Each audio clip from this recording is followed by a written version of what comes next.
Hello my dears आपण मान को बहुत बहुत स्वागत करूचे मोर ए सुभद्रा हैप्पी लाइफ चैनल को। आशा करूचे आपण माने समस्त बहुत भलरे अछंती एवं बहुत खुशी रे अछंती। आज मु आसीचे आपण मान को गोटे बहुत सुंदर कथा कहया पई जो आपण माने बारंबार बारंबार निज जीवन पई अन्य मान को दायी करूछंती, निजर सिचुएशन पई अन्य मान को दायी करूछंती बा आपनकर जे कोनसी सिचुएशन भी आपनकर क्रिएट हो सेति पई आपण माने अन्य मान को दायी करूछंती बा अन्य मान को नारे कंप्लेन आनुछंती। तो जदि आपण माने एई भली करूछंती ताले मु कहिबे आपण माने भूल करूछंती। काहे कि ना आपण माने निजे निज जीवन रो खराब करूछंती। आमे जो सिचुएशन रे भी आज अछु जहा भी आम सहित घटी बा आमर आमे जो सिचुएशन रे एबे गति करूछु सबु सिचुएशन पाई आमे ही संपूर्ण रूप रे दायी। काहे कि ना आमे अन्य मान को दायी करि परिबु नाही। आमे आम जीवन रे जहा घटी जहा घटिबो से सब पाई आमे संपूर्ण रूप रे दायी। केबे ना केबे आम द्वारा एमिति किछि कार्य हेई जाईछि जो कर्म आमे करिछु सेई कर्मर गच्छित फल से गच्छित फल ही आमको आज आम सहित से भलिया सिचुएशन क्रिएट करिछि एवं सेई सिचुएशन को आमे सामना करिया पई आमे ही आम निजको बाध्य करिछु। केबे ना केबे आमे सेई भलिया काम करिकि कर्मर फल अनुसार आमे हमर सिचुएशन को क्रिएट करिछु। तेणु आमे निजर जोटा भी आम सहित घटुची से पई आमे संपूर्ण रूप रे दायी। केबे ना केबे आमे ताहाको आकर्षित करिछु। तेणु आपण माने अन्य मानक नारे कंप्लेन करिकि अन्य मानक दायी करिकि केतेबेले भी समय नष्ट करंतुनी किबा निजको निजर जीवन को खराब करंतु नाही। काहे कि ना आमे संपूर्ण निजे ही दायी। आम कला कर्मर फल पाई आमे आज सेई जगह रे अछु। कोउ जन्म रे ना कोउ जन्म रे आमे सेई भलिया कर्म करिछु।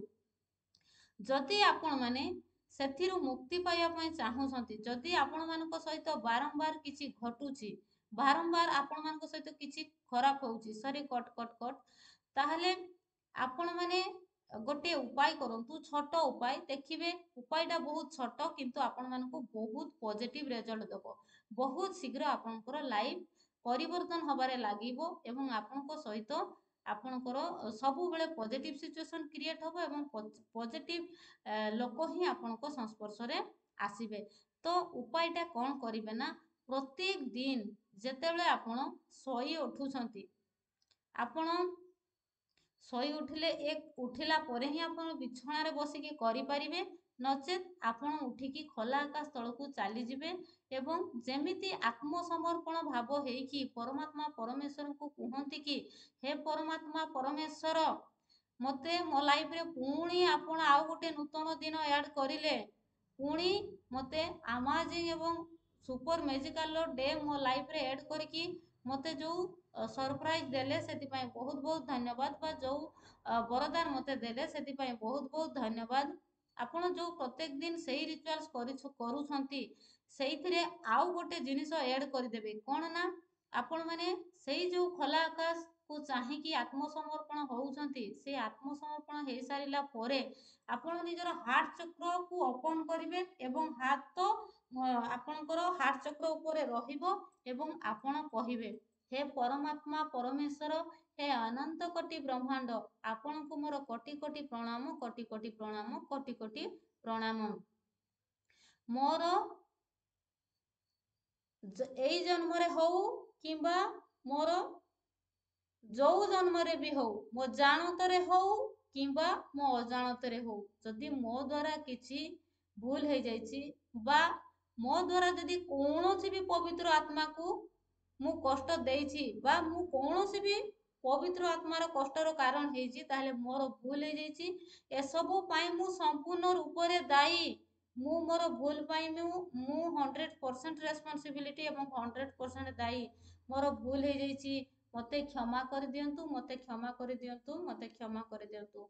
हे परमात्मा परमेश्वर हे अनंत कोटि ब्रह्मांड मोर जीवन काल भितरे मोर एई जन्म रे हो किंबा मोर पूर्व जन्म रे हो किंबा कौनसी भी जन्म रे हो मो जानत रे हो किंबा मो अजाणत रे हो जदि मो कौनसी भी पवित्र आत्मा को कष्ट पहुंचई थाए किंबा कौन भी पवित्र आत्मार कष्टर कारण होता है ताहले मु संपूर्ण रूप से दायी प्रभु मु 100% दायी एवं मु मोर भूल पाई 100% रेस्पॉन्सिबिलिटी मोर भूल हो जाइए मते क्षमा कर दियंतु मते क्षमा कर दियंतु मते क्षमा कर दियंतु My dear universe, I am sorry. Please forgive me. Thank you and I love you. My dear universe, I am sorry. Please forgive me. Thank you and I love you. My dear universe, I am sorry. Please forgive me. Thank you and I love you.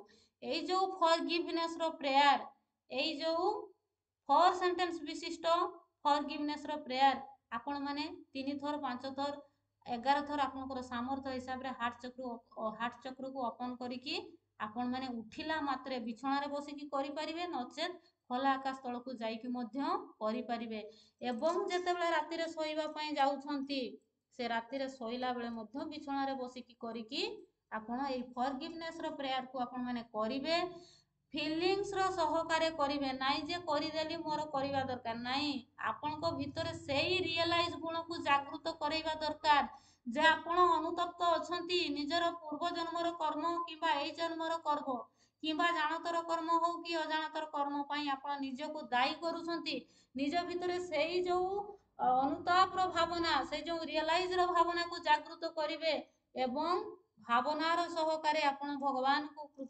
ଆପଣ ଫରଗିଭନେସ୍ ର prayer କରିବେ କ୍ଷମା ପ୍ରାର୍ଥନା କରିବେ ନିହାତି ଭାବରେ ଆପଣମାନଙ୍କର healing power ଧୀରେ ଧୀରେ ବଢିଯିବ ଏବଂ ଆପଣଙ୍କର ଯାହା ଖରାପ କର୍ମ ଅଛି ଯୋଉ ଖରାପ କର୍ମର ଫଳ ଅନୁଯାୟୀ ଆପଣଙ୍କୁ ବାରମ୍ବାର ସାଫା ହେବା ପାଇଁ ପଡୁଛି ସରି କଟ ସେଇଟା ଧୀରେ ଧୀରେ କଟିଯିବ ଏବଂ ଆପଣଙ୍କର ହିଲିଂ ପାୱାର ବଢିବ ଆପଣ କ୍ଷମା ମାଗିକି ଆପଣ ଏବଂ କ୍ଷମା ଅନ୍ୟମାନଙ୍କୁ ଯଦି ଅନ୍ୟମାନଙ୍କୁ ଆପଣ କ୍ଷମା କରିପାରୁନାହାନ୍ତି ତାଙ୍କୁ ମଧ୍ୟ କ୍ଷମା ଦେଇ ଦିଅନ୍ତୁ ଏବଂ ନିଜେ ମଧ୍ୟ କ୍ଷମା ମାଗନ୍ତୁ ଦେଖିବେ ଆପଣ ନିହାତି ଭାବରେ କ୍ଷମା ପାଇଯିବେ ଏବଂ ଦିନକୁ ଦିନ ଆପଣଙ୍କର ଜୀବନରେ ଚମତ୍କାର ହେବାକୁ ଲାଗିବ ଆପଣଙ୍କ ଜୀବନରେ ଖୁସି ଆସିବାକୁ ଲାଗିବ ଆପଣ ଆନନ୍ଦ ସ୍ୱରୂପ ଆତ୍ମାରେ ପରିଣତ ହେଇପାରିବେ ଏବଂ ଯଦି ଆପଣଙ୍କର ଏଇ ଜନ୍ମରେ ଆପଣଙ୍କର ଜାଣତରେ କୋଉ ବି ପବିତ୍ର ଆତ୍ମାଙ୍କ ସହିତ ଆପଣଙ୍କର ସେମିତି କିଛି ସିଚୁଏସନ କ୍ରିଏଟ ହେଇଯାଇଛି ଯୋଉଟା କି ଆପଣ ବାରମ୍ବାର ପାଷ୍ଟର ଜିନିଷଟାକୁ ଭୁଲି ପାରୁନାହାନ୍ତି ଯୋଉଟା ଆପଣଙ୍କ ସହିତ ଘଟି ଯାଇଛି ସେଇ ଲୋକଙ୍କ ସହିତ ଆପଣଙ୍କର ଘଟଣା ହେଇଥାଉ କିମ୍ବା ଆପଣଙ୍କର ସିଚୁଏସନ ହେଇଥାଉ କିମ୍ବା କୌଣସି ଲୋକଙ୍କ ସହିତ ଯଦି ଆପଣଙ୍କର ପାଷ୍ଟର ଗୋଟେ ସିଚୁଏସନ ଘଟିଥିଲା ସେଟାକୁ ଆପଣ ଭୁଲି ପାରୁନାହାନ୍ତି ବାରମ୍ବାର ସେଇ ଜିନିଷ କଷ୍ଟ ଦଉଛି କିମ୍ବା କେହି ଲୋକ ଆପଣଙ୍କୁ କିଛି ଟର୍ଚର କରିଛନ୍ତି କିମ୍ବା କଷ୍ଟ ଦେଇଛନ୍ତି ଯୋଉଟା ଆପଣ ଭୁଲି ପାରୁନାହାନ୍ତି କ୍ଷମା ଦେଇ ପାରୁନାହାନ୍ତି ତ ମୁଁ କହିବି ତାଙ୍କୁ ନିହାତି ଭାବରେ କ୍ଷମା କରିଦିଅନ୍ତୁ ଏବଂ ଯଦି ଆପଣଙ୍କୁ ଖୁଲୁମ ଖୁଲା କ୍ଷମା ମାଗିବା ପାଇଁ ଖରାପ ଲାଗୁଛି ତାହେଲେ ଆପଣ ମାନେ ଏଇ ପ୍ରକ୍ରିୟାକୁ ଅବଲମ୍ବନ କରନ୍ତୁ ପ୍ରତ୍ୟେକ ଦିନ ସକାଳେ ଉଠିଲା ବେଳେ ଏବଂ ରାତିରେ ଶୋଇଲା ବେଳେ ପ୍ରତ୍ୟେକ ଦିନ ସେଇ ଲୋକଙ୍କର ଇମେଜକୁ ସମ୍ମୁଖରେ ରଖନ୍ତୁ ଏବଂ ପରମାତ୍ମା ପରମେଶ୍ୱରଙ୍କୁ କୁହନ୍ତୁ ଏବଂ ସେଇ ଲୋକଙ୍କର ନାଁ ଧରନ୍ତୁ ଯେ ଆପଣ ତାଙ୍କର କଳ୍ପନା ଶକ୍ତିରେ ତାଙ୍କର ଇମେଜକୁ ଦେଖିବେ ସମ୍ମୁଖରେ ବସେଇବେ ଏବଂ ତାଙ୍କୁ ଆପଣ ହାତ ଯୋଡ଼ି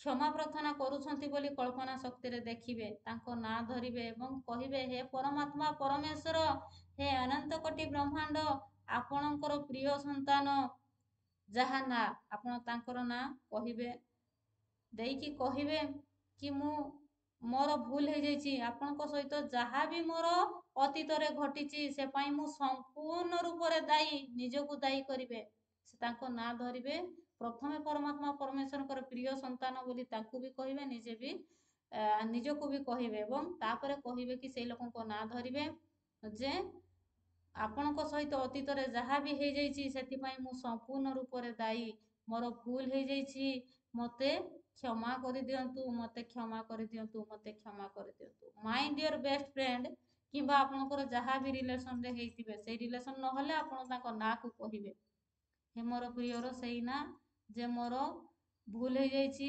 ମୋତେ କ୍ଷମା କରିଦିଅ ମୁଁ 100% ମୋ ଭୁଲ ପାଇଁ ଦାୟୀ ମୁଁ 100% ମୋ ଭୁଲ ପାଇଁ ରେସ୍ପନ୍ସିବିଲିଟି ମୋର ଭୁଲ ହେଇଯାଇଛି ମୋତେ କ୍ଷମା କରିଦିଅନ୍ତୁ ମୋତେ କ୍ଷମା କରିଦିଅନ୍ତୁ ମୋତେ କ୍ଷମା କରିଦିଅନ୍ତୁ ତାପରେ ଆପଣ ସେଇ ହାର୍ଟ ଚକ୍ର ଉପରେ ହାତ ରଖିବେ ଏବଂ ତାଙ୍କୁ ସେମିତି ହାର୍ଟ ଚକ୍ର ଉପରେ ହାତ ରଖିକି କହିବେ I am sorry, please forgive me, thank you and I love you. प्रत्येक दिन आपण এই ଫରଗିଭନେସ୍ ର ପ୍ରେୟାର କରିଚାଲନ୍ତୁ ଦେଖିବେ ଆପଣ କ୍ଷମା ମାଗିକି ଆଉ କ୍ଷମା ଦେଇକି ଆପଣ ଏକ ପବିତ୍ର ଆତ୍ମାରେ ପରିଣତ ହେଇଯାଇଥିବେ ଏବଂ ଆପଣଙ୍କ ସହିତ ଖାଲି ମିରାକଲ୍ସ ହିଁ ହବ। କାହିଁକି ନା ଯଦି ଆମେ ଅନ୍ୟକୁ କ୍ଷମା ଦେଇ ନପାରୁ କିମ୍ବା ଅନ୍ୟକୁ କ୍ଷମା ନ ମାଗିପାରୁ, ଆମ ଭିତରେ ଯୋଉ ଗଣ୍ଠି ଅଛି ତାକୁ ଯଦି ଆମେ ନ ଫିଟେଇ ଦଉ, ତାକୁ ଯଦି ଆମ ଭିତରୁ ରିଲିଜ ନ କରୁ, ତାହେଲେ ଆମର ଯୋଉ କ୍ଷେତ୍ରରେ ଆମେ ସଫଳତା ପାଇବା ପାଇଁ ଚାହୁଁଛେ ସେଇ କ୍ଷେତ୍ରରେ ସଫଳତା ହାସଲ କରିପାରିବା ନାହିଁ। କାହିଁକି ନା ସେଇଟା ଆମ ଭିତରେ ବ୍ଲକେଜେସ୍ କ୍ରିଏଟ ହେଇସାରିଛି। ସେଇ ବ୍ଲକେଜେସ୍ ଆମର ପ୍ରତିବନ୍ଧକ ହେଇକି ସବୁବେଳେ ଆମକୁ ପ୍ରତିବନ୍ଧକ ସାଜୁଛି ଆମ ସଫଳତାରେ ଏବଂ ଆମ ସହିତ ବାରମ୍ବାର ସେଇ ଖରାପ ସିଚୁଏସନ କ୍ରିଏଟ ହଉଛି। ସରି କଟ ତ ନିହାତି ଭାବରେ ଆମକୁ କ୍ଷମା ପ୍ରାର୍ଥନା କରିବା ପାଇଁ ପଡିବ ପରମାତ୍ମା ପରମେଶ୍ୱରଙ୍କର ପ୍ରିୟ ସନ୍ତାନ ଆମେ ସମସ୍ତେ। କାହିଁକି ନା ଆମ ଭିତରେ ପରମାତ୍ମା ପରମେଶ୍ୱରଙ୍କର ଅଂଶ ରହିଛି।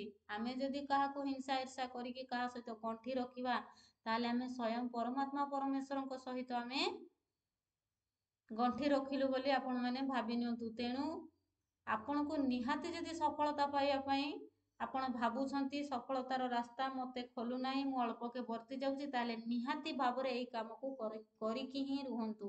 କ୍ଷମା ମାଗନ୍ତୁ, ପ୍ରତିଦିନ କ୍ଷମା ଅନ୍ୟମାନଙ୍କୁ ଦିଅନ୍ତୁ।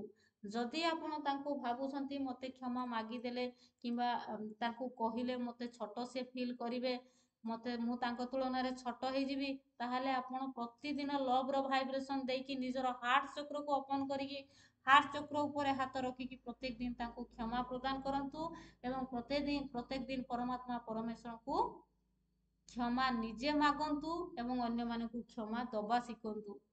ତାହେଲେ ଯାଇ ଆପଣଙ୍କର ପ୍ରତି କ୍ଷେତ୍ରରେ ସୁଧାର ଆସିପାରିବ। ଆପଣ ରିଲେସନସିପରେ କୁହନ୍ତୁ, ଆପଣଙ୍କର ହେଲ୍ଥରେ କୁହନ୍ତୁ, ଆପଣଙ୍କର ମନିରେ, କ୍ୟାରିୟରରେ, ପ୍ରତି କ୍ଷେତ୍ରରେ ସୁଧାର ସେତେବେଳେ ଆସିପାରିବ ଯେତେବେଳେ ଆପଣ ଅନ୍ୟମାନଙ୍କୁ କ୍ଷମା ଦେଇପାରିବେ ଏବଂ ନିଜ ପାଇଁ କ୍ଷମା ଅନ୍ୟମାନଙ୍କ ପାଖରେ ପ୍ରାର୍ଥନା କରିପାରିବେ।